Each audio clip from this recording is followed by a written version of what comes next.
Well, for me, one of the most important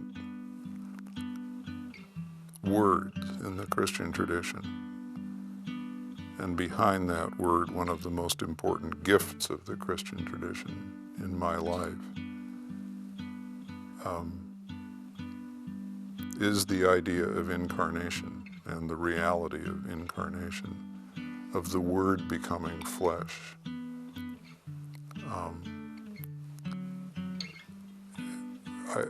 My training is an academic training, and in the academic culture, the Word often becomes disembodied and floats above things at an altitude where it can't really connect with the human condition.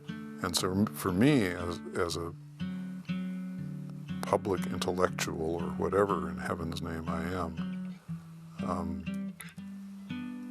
this notion that the Word becomes flesh has powerful meaning, and I think it's shaped my writing, I think it's shaped my speaking, I think it's shaped my teaching and my living.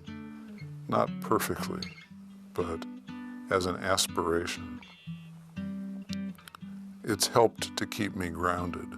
And the Christmas story in its essence is such a simple and human story about a baby being born under very difficult circumstances.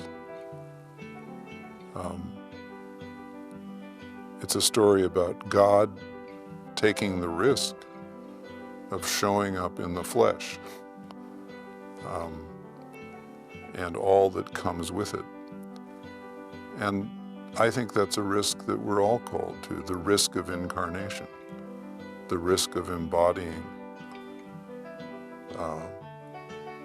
our values and our beliefs, the risk of manifesting our identity and integrity in the world, the risk of being fully human. And it's a risk that we shy away from. So the Christmas story for me is a constant reminder that the calling is really to be born and reborn again and again and again in the shape of my own true self, and in all of the simplicity and lack of pomp and circumstance that is involved in the original Christmas story. It's a very hard story to retrieve in the midst of a culture that obviously commercializes it almost to death. And sometimes in the midst of a church that is more drawn to triumphalism than it is to the simplicity of what I think of as the real thing. A baby is very vulnerable. A baby needs nurturing and tending.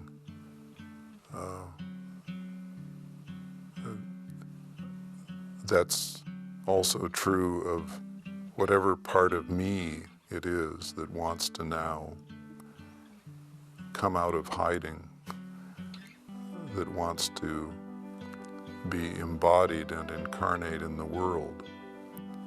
And I need that unconditional love to provide that nurturing and tending. So it's a story that resonates with me in many, many ways. And I have so many childhood memories of sitting in church and not really understanding that story intellectually, but intuiting it and really being brought to tears by it. I couldn't have told you what the tears were about. By the story, by the music, by the feeling of the season. I couldn't have told you what the tears were about. But today, I can say at least a little bit more about that, which is what I just tried to say.